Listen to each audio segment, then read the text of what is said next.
Alright, let's hear the Boss DD500, their new flagship delay unit, against the Boss DD20, a pedal that I consider a modern classic. One day people are really going to regret selling these off cheap. And this is a really great sounding delay. Their new flagship model. Boss really stepped up the game on this one, but let's have a listen to a couple of the main modes on each of them. Why not? Let's try it out. Okay, let's start with a standard digital delay. Here's the DD20.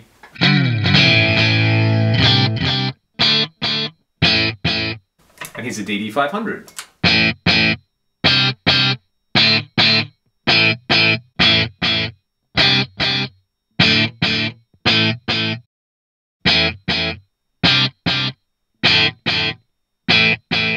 You can hear they have a very similar character. I think the DD500 to me is slightly, ever so slightly brighter, but we can use the tone control to sort of dim that a little bit and balance the levels out. So here's the DD500.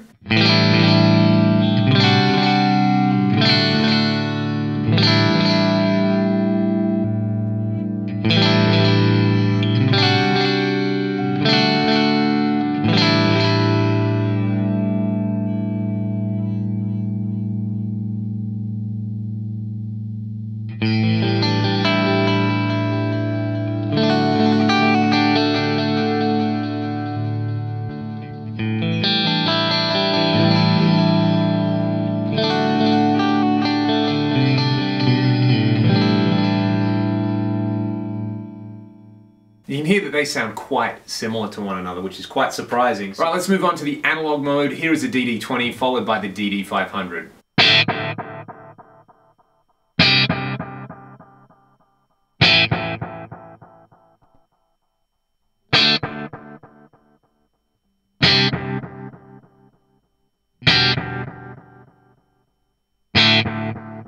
So you can hear there that the DD500 has a little bit more of a sort of like grit going on. My actual DM2 has this thing, which is kind of cool, so I like that that's modeled. It's like an extra level of realism. However, the DD20 analog delay just on its own, as its own thing, I think sounds really great. It's even better when you turn the tone control right down and turn the feedback up. I'll do the same on both delays. Here's the DD500.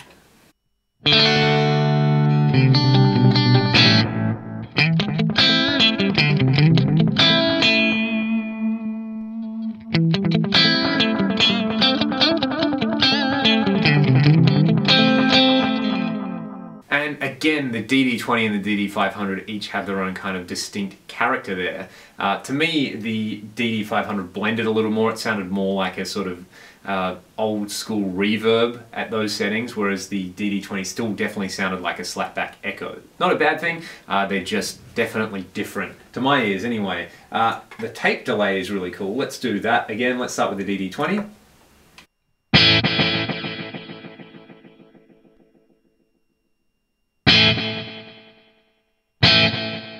You need that I've obviously got those set to different head settings, so what I'll do is I'll go into the menu of the DD500 and I will select, using the arrows, I'll go down and I can choose different tape heads. This one is 2+3, I might try 1+2+3.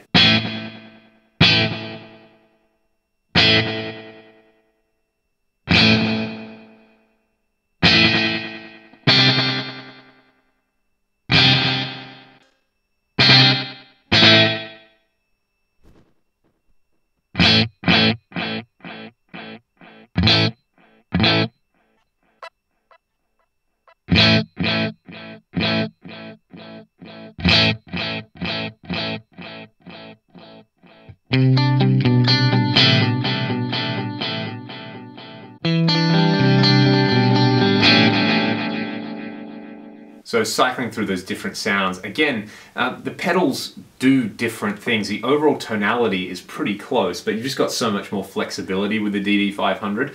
But the DD20 has its charm. There's nowhere near as much deep editing, which means you have to rely on three simple controls, really: the effect level, feedback, and tone to get the most out of your delay. So it's like painting with a more limited palette. It can be a bit more immediate and lead you to basically just want to play guitar more, which in turn can lead to inspiration. But this thing, the DD500, gives you so many amazing sounds, and that's another pathway that can lead to inspiration. So whether you've got each of them or both of them, they're both great delays. They both have their place, I think, and for the money that DD20s go for secondhand, they're really a no-brainer. I think every guitar player should own one because they're definitely a future classic. And the DD500 is just a huge delay machine, you know. It's right up there with the Strymon Timeline and then a bunch of rack delays in my mind anyway. So it's my favorite of the 500 series pedals. And it's built like a tank, and it looks really cool, and you can tweak the hell out of it. So there is the DD20 versus DD500 comparison. If you enjoyed this, hit subscribe, check out my other videos, and I will see you guys around.